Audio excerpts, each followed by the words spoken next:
बनवण्यासाठी हिरवी मिरची बारीक केलेली आधीच आहे आणि शेंगदाणे घेतलेले आहेत, हे मिक्सर मधून बारीक करत आहे। उपवासाची शेंगदाण्याची चटणी बनवत आहे, तर शेंगदाणे छान असे खरपूस कमी गॅसवर भाजून घ्यायचे आहेत लालसर होईपर्यंत। आता यामध्ये हिरवी मिरची आणि शेंगदाणे बारीक करून घेतलेले आहेत। आता पाणी टाकून परत एकदा फिरवून घेते। बारीक करून घेतलेले आहे शेंगदाणे भाजलेले, पाणी टाकून, आणि हिरवी मिरची, तिखट हिरवी मिरची बारीक करून घेतलेली आहे। मिरच्या कट करून घेतलेल्या आहेत। तुम्ही ना यामध्ये अद्रक पण टाकू शकता, टाकत नाही तर। आता हे ना आपलं शेंगदाणे तेल आहे, शेंगदाणे तेल टाकून घेत आहे।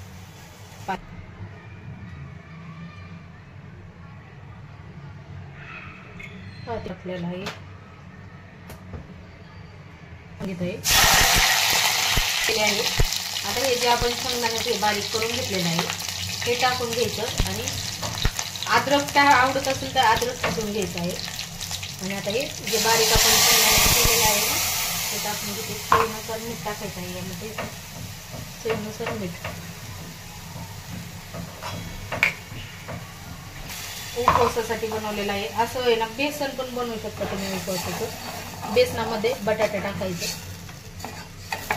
शेंगदाण्याचं बेसन।